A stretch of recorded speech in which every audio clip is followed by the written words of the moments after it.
नमस्कार दोस्तों। देखिए, एक प्रश्न हम सदैव सुनते रहते हैं कि भई मनुष्य के जीवन का उद्देश्य क्या है? और हम हर कोई व्यक्ति अपनी तरह से उसको इंटरप्रिटेशन करता है। तो मैं भी आपके साथ इसी संबंध में एक बात साझा करना चाहूँगा। देखो, मुझे जो लगता है वह सीधा-सा लगता है कि भई जो भी हमारा जीवन है, वो हमारी इच्छाओं का रिफ्लेक्शन है।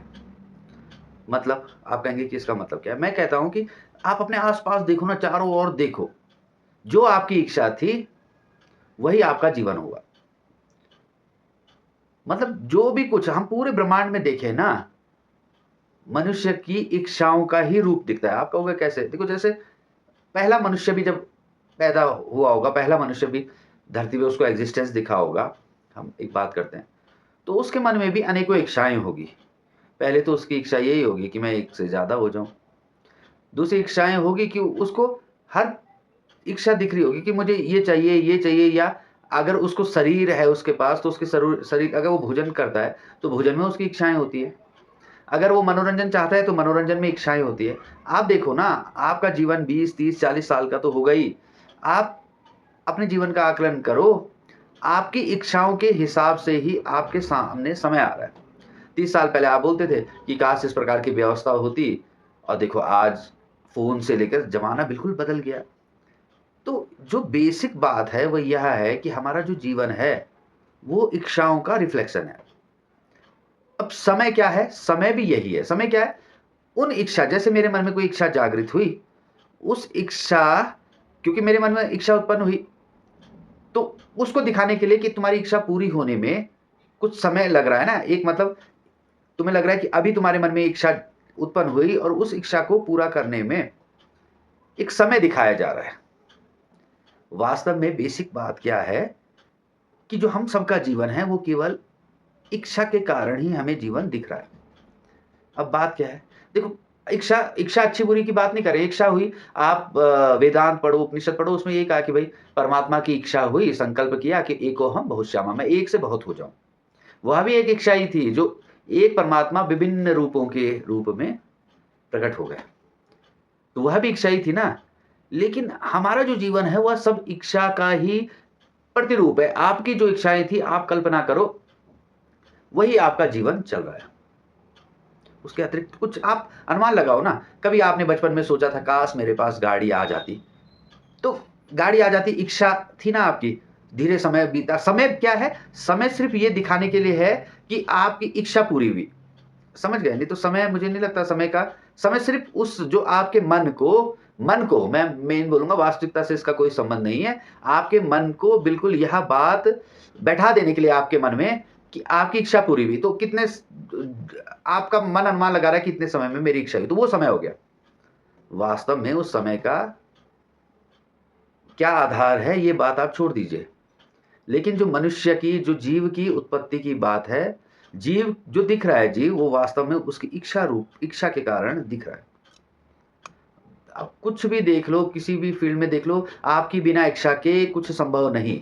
तो अब जब इस साइकिल में, इच्छा से हम इस साइकिल में पहुँचे, ये जो चक्र है, एक चक्र है ये, इस चक्र में हम इच्छा के कारण पहुँच रखे हैं। अब हमें 2 रास्ते हमारे पास, या तो हम इस बात को पहचान लें, हम इच्छा के कारण इस चक्र में पहुँचे हैं। ठीक है? मैंने कहा कि आप ऐसा नहीं बोल सकते कि जो इच्छा है वो गलत है, क्योंकि परमात्मा की भी इच्छा ही थी, फिर संकल्प हुआ कि एको हम बहुश्यामा। तो उस बात पे नहीं जाते कि इच्छा क्या है। लेकिन ये बात निश्चित रूप से है, आपका या मेरा या दुनिया में किसी का भी जो दिख रहा है भौतिक शरीर, वह सब इच्छा का ही रूप है। जो इच्छा होती है, वह इच्छा पूरी करने के लिए चक्कर चल जाता है। और हो सकता है जो आपके साथ हो भी रहा है, वह भी आपकी इच्छा। हो सकता है कि इस साइकिल पूरा करने के बाद, क्योंकि आपका अहंकार तो तब तक रहेगा ना जब तक ये शरीर रहेगा। शरीर के साथ जुड़ाव के कारण आपका एक अहम बनता है, सबको इतना पता है। वो मतलब अनुभव है, पता होने की बात क्या है कि शरीर के कारण अहम बना। अगर ये शरीर ना होता, शायद वो अहम क्या होता, किस चीज़ का अहम करते? शरीर का अहम है ना कि मेरे पास ये है, इस शरीर का ये है, इस शरीर का ये। तो जिस दिन हो सकता है ये कि जिस दिन व्यक्ति का शरीर छूटेगा, उस दिन वह, अगर उसको दूसरा शरीर, कोई व्यवस्था ना हो, ये मुझे नहीं पता, तो उसका अहम समाप्त होगा, तब उसकी जो समझ है वो अधिक होगी ना, और तब उसको कोई पूछे अगर कि अब तुम इस साइकिल से निकलना चाहते हो तो तुम क्या करोगे? तो वो कुछ ना कुछ ऐसी चीज़ें कहेगा ना कि भई रिमाइंडर डालेगा। आपकी 3 दिन बाद कहीं आपको जाना है तो आप रिमाइंडर डालते हो कि मुझे याद आ जाए। तो इस जीवन में भी आपको किसी समय याद आया कि मुझे कैसा जीवन जीना है, जो मैं अपने जीवन को श्रेष्ठ बना सकूँ, उत्तम बना सकूँ, या इस साइकिल में चलते हुए भी अपना जीवन सबसे अच्छा कर दूँ। ठीक है? देखो 2 प्रकार के एक्टर हैं। एक तो ऐसा एक्टर है जो इतनी अच्छी एक्टिंग करते हैं, जैसे मान लो कोई फ़िल्म एक्टर, उनको पता है कि ये सब झूठ है, लेकिन उन्होंने इतनी अच्छी एक्टिंग की कि जो एक्टिंग को देख रहे हैं, उनकी आँखों में आँसू आ जा रहे हैं कि इनके साथ ये घटना वास्तविक घटी। तो जीवन का जीने का तरीका भी यही हो सकता है कि या तो आपको ज्ञान हो जाए कि यह सब जो है एक्टिंग चल रही है। मतलब ज्ञान हो जाए, निश्चित रूप से ज्ञान। ऐसा नहीं कि आप भ्रमित हो, क्योंकि हम में से 90% लोग भ्रमित स्थिति में रहते हैं, पूरी तरह से ज्ञान नहीं रहता। मतलब कन्फ्यूज़न हो जाता है ना, पूरी तरीके से 100% क्लियर नहीं रहते। तो बस सिंपल सी बात है, जो भी आपको जीवन दिख रहा है, वह सब इच्छा का ही प्रतिरूप है, इच्छा का ही प्रतिबिंब है। उसके अतिरिक्त तो मुझे इस जीवन का कोई भी, आप देखो ना, आप कुछ भी, आप अभी देखो आपके अंदर इसी पल की बात बोल रहा हूँ मैं, अपने भीतर की इच्छाएँ देखो, अनगिनत इच्छाएँ हैं आपकी, और वो अनगिनत इच्छाएँ पूरी होगी आपकी, और उनको पूरा करने का जो ड्यूरेशन है उसको समय बोल दिया गया। तो आप इसी पल जान सकते हो कि अभी हम इस साइकिल के पहिए के किस छोर पे हैं। आप अभी देखो हज़ारों इच्छाएँ आपके भीतर निरंतर जन्म ले रही है, और वो इच्छाएँ देखो, सीधी-सी बात है, मुझे लगता है कि ये इच्छाएँ तो पूरी नहीं हो सकती।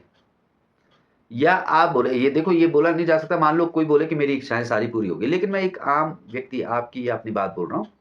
इच्छाएँ, क्योंकि ये इच्छाएँ जब परमात्मा की इच्छा हो गई तो आपको मेरे को तो परमात्मा स्वरूप सब हैं, लेकिन परमात्म तत्व उस तत्व को बोलते हैं कि जिन्होंने अपनी इच्छा से सृष्टि का निर्माण किया, कि मतलब अपनी इच्छा से संकल्प लिया ना।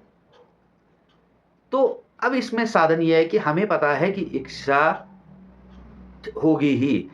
ये लेकिन पता चल जाए कि इस इच्छा, हमारा जो जीवन का कारण है वह इच्छा है, और उसके अतिरिक्त कुछ नहीं है। बस जैसे ये ज्ञान हो जाएगा तो हम उसी स्थिति में आ जाएँगे, जैसे वो एक्टर मैंने बोला, जिसको पता है कि यह फ़िल्म है, इसमें मैंने अच्छा, ऐसा नहीं कि फ़िल्म में गलत रोल करेगा, इसमें बेस्ट रोल मैंने करना है। भले ही उसको सब पता है कि ये सब फ़ेक हो रहा है, लेकिन वो रोल तो बहुत अच्छा कर रहा है ना।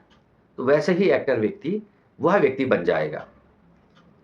तो बहुत, जब हम सोचते हैं, ध्यान देते हैं, विचार करते हैं, तर्क करते हैं, तो हमें कई ऐसी बातें समझ आती है, या हमें लगता है समझ आ गई, क्योंकि हम सब इसी से कर रहे हैं ना, इसी मन, दिमाग, जिसको भी आप बोल दो, उसी से कर रहे हैं। लेकिन ये मुझे बिल्कुल निश्चित रूप से लगा कि हमारा जो भी जीवन है, अब जो हमारा प्रश्न था कि भई इस जीवन का उद्देश्य क्या है? इस जीवन का उद्देश्य सिर्फ़ इतना ही हो सकता है कि देखो हम कब चीज़ों से, एक शब्द होता है आत्मज्ञान, आत्मज्ञान का सिर्फ़ इतना ही मतलब है, हम उन सब कारणों को समझ लें जिनसे हम दुखी होते हैं, जो हमारे जीवन को खराब करती है या हमारे जीवन को प्रभावित कर देती है। वो ज्ञान हो जाना। ये पता चल जाना कि भई निश्चित रूप से इस क्रोध से मेरे को दिक्कत हो रही है। इस लोभ व्यवहार से मेरे को दिक्कत है। यह पूर्ण समझ हो जाना, मतलब यही ज्ञान है। और जब यह पूर्ण समझ हो जाएगी, तो निश्चित रूप से साइकिल के में पहिए में चलते हुए भी जीवन उन्नत हो जाएगा। मतलब जब जीवन में दुःख नहीं रहेगा, मोक्ष की बात वही व्यक्ति करेगा जिसके जीवन में आनंद नहीं है। निश्चित रूप से हम मोक्ष की बात करते हैं क्योंकि हम ऐसा जगह चाहते हैं जहाँ आनंद ही आनंद हो। ठीक है, निश्चित रूप से अब ये बात तो निश्चित है कि उस परमात्मा ने जब संकल्प लिया, इच्छा की, तो ये जगत बना, तो वह परमात्मा ही जब जगत के रूप में है, तो जगत से बाहर कहाँ जाओगे? कहीं नहीं जा सकते, सीधी-सी बात है, कहाँ जाएँगे? जगत में रह के ही, लेकिन उस व्यवस्था को पहचान लेना ही वास्तविक मोक्ष मुझे लगता है होगा। तो ऐसी हम चर्चा जारी रखेंगे। हो सकता है कि आप मेरी बातों से सहमत ना हों, लेकिन आप अपना पक्ष रखें। नमस्कार, प्रणाम।